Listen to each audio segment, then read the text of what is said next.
Don't let this Heat game distract you from the fact that the Los Angeles Chargers are down 42 at halftime to the Raiders and Aiden O'Connell. Somehow there's another game on tonight that's worse than the Heat game. I just can't believe it, because this Heat game was awful, and I can't describe it any better than just a complete and utter lack of effort. Heat vs. Haters did a great job explaining the game also. They basically said something like the Heat are on a long run of stupidity, which is something that they do quite often. I'm going to just kind of give the general recap of the game, and then we'll go into all these players here, and I'll give my thoughts on everyone, because they're not very good for the most part. So essentially, the Heat got down 33-8. They dug themselves in a giant hole from the jump, but they cut it all the way to 4 at the half. And guess what? That's the closest that the game ever got. Chicago went on some runs. Miami went on some runs back, but the game never got closer to 4 points. The reason why that's extra frustrating is because I hear a lot of people making excuses saying, oh, the Heat don't have Bam and Hayward and Josh and Tyler. That's accurate. And I'm not judging this Heat team off of tonight's game, because they are missing, you could say, 3 of their 4 best defenders with Jay Rich and Caleb. Caleb was there today, but Jay Rich and Highsmith and Bam. And obviously they're missing Tyler, which may or may not hurt. Breaking news today, they said Tyler's coming back Monday or Wednesday. I'm going to try to have a video out before then on my thoughts if I think the Heat are actually better with or without Tyler Hero. No spoilers, but he's not hurting them when they're gone. I'll just leave it at that, even though this is not a great game to say that, because the offense was terrible, the defense was terrible, everything was just terrible. Anyways, I'm losing my train of thought. The Chicago Bulls were also missing some key pieces. Of course, Zach LaVine was out. Caruso came back from a 2-game absence with an ankle injury, hit 2 threes off the jump, but then he retweaked that ankle, so he missed the game too. So both teams are dealing with injuries. There's no reason that the Miami Heat should have given up as many points in the paint as they did today, specifically in the second half. Every time the Heat went on a run, it's like they took their foot right back off the pedal, and it was Dosunmu at the rim. It was Coby White at the rim. It was all very easy for the Chicago Bulls, and it was no resistance whatsoever. You had John Crotty on the broadcast, who I love, by the way. That's my homie. He was saying, maybe it's because the Heat are on the second night of a back-to-back. That's BS. Because a lot of y'all were probably thinking the same thing as me last time, or I guess not last time they played the Bulls, but the game before that when they played the Bulls, we know Miami was up 22-1. And of course, Miami ended up blowing that game. Well, guess what? The Chicago Bulls were also on the second night of a back-to-back that game. So if they can come back from 22-1, I don't want to hear about Miami, oh, they're tired, they have dead legs at the second night of a back-to-back. It was a complete lack of effort and a habitual problem that they have of every time the game is close, every time they're playing a team that theoretically they should beat, they don't try as hard, they take their foot off the gas pedal, and that's exactly what we saw tonight. You got Jimmy Butler, who I don't even know what he finished with tonight. He finished with somehow 20.7 rebounds, 7 assists. Like I said last video, he always does. He always finds a way to put up a relatively decent statistical night. But the man is out there looking like he don't cares about nothing except getting to the free throw line. Now, I will say I don't really care, because I've said many times on this channel, we know what you're going to get from a regular season Jimmy. It's this sort of lackadaisical, doesn't look like he cares approach.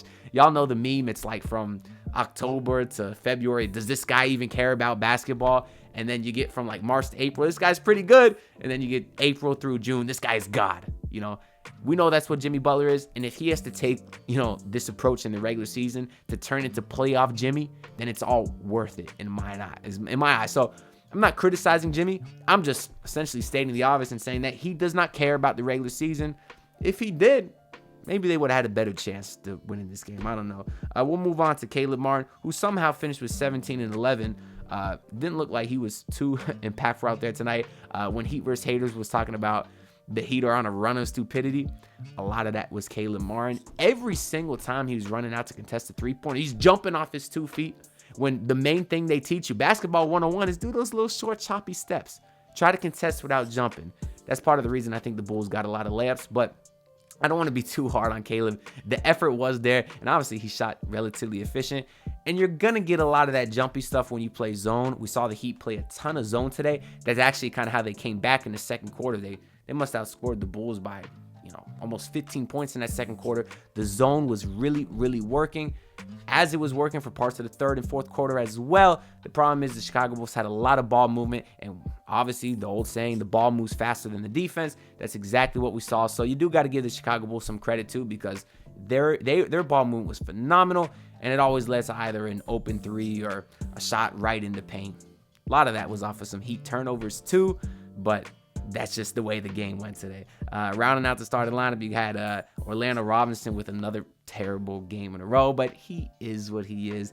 Duncan Robinson was fine, and Kyle Lowry was decent again, another 17 points. And today I did not bet the under, so it was nice to see Kyle Lowry have a relatively nice game without betting under. And he was there hitting some big shots when you needed it to keep it close.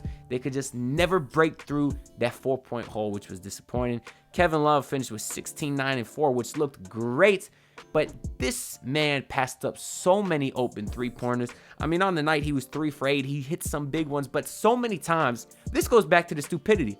Kevin Love, you wide open. Shoot it. Stop with the pump faking. Now, sometimes they did get some easy baskets like this one, I think ended up being with Caleb Martin, but sometimes he just needs to shoot the damn ball. But, I mean, he was fine tonight. And my guy, Jaquez Jr. with 22 points, he was hooping.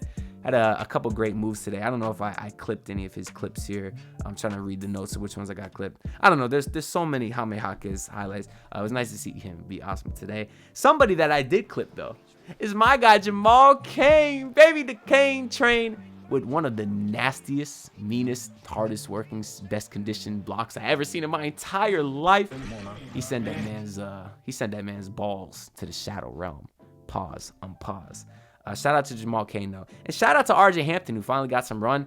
I don't think it's his first game this year, but there's no way he's played more than like 2 or 3 games. So it was nice to see him finally get some run. And Thomas Bryant was Thomas Bryant. So that is what it is. On the Chicago Bulls side, there is quite a few things to talk about. You had DeMar DeRozan, who had one of the sexiest passes I've ever seen. I ain't gonna lie to you. I stood up for the Jamal Cain block, and I also stood up for this DeMar DeRozan 360 pass because that was nasty. He finished with 22 tonight. You have Vucevic, the Hall of Fame random scrub Heat killer. He's not a scrub, but you know what I'm trying to say. He had 24 and 12. He's the reason the Heat could not pull away in that third quarter because every time they got close, there was Vucevic offensive rebound. There was Vucevic in the paint. And again, when you play zone, you are susceptible to a lot of offensive rebounds, and that's something that we saw kill the Heat. Now, if they would have had Bam Adebayo, a little bit of a better rebounder than whether it was Thomas Bryant or Orlando Robinson, obviously the zone is better. But in this game, I think it's what the Heat had to do, but you live by the zone, you die by the zone. But really, the story of the game on the Bulls side was 2 guys. It was Coby White with 26, 11, and 7. He has been hooping, and he's a guy that I always like a lot. So the guy that actually annoyed me more was Dosunmu, who finished this game with 24, 8, and 5, 10 to 12 shooting. The reason this frustrated me is because the man just had a Tony Snell game on Monday. 26 minutes, 0 points, 0 rebounds, 0 assists, 0 steals, 0 blocks, and tonight he wants to go off like that. It's very frustrating. Like I said, he was 10 for 12, but I feel like almost all of that was layups right at the rim in transition when he had some turnover or a stupid shot. So as much as I want to give the Bulls credit, it was a lot of self-inflicted wounds there as well. Probably the stupidest thing I heard of the game, though, is when Eric Reed was talking about Kyle Lowry, and he uttered the words, "Lowry is not much of a complainer," or "Lowry doesn't usually complain." I laughed. That was very funny.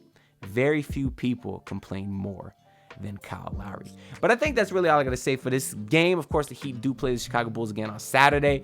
Usually when you got these games versus the same team back-to-back, usually you end up splitting them. So I do feel pretty confident that he can get this win on Saturday. And then after that, maybe we get the return of Tyler Hero. I don't know. We'll see. I'm gonna try to start putting out YouTube shorts too. I heard that's a good way to grow the channel. So if y'all check those, just like, share, and they'll be on my TikTok also. Just search Anthony DiNardo. Another way you can help me grow the channel, like the video itself, subscribe, share it to everyone because I do greatly appreciate it. Let's keep building this community over here because I do greatly appreciate y'all as well. That being said, I'll see y'all next time. Peace out. Look, pull up in your city tryna get that dead face. Do it on my own, I don't need no dead weight.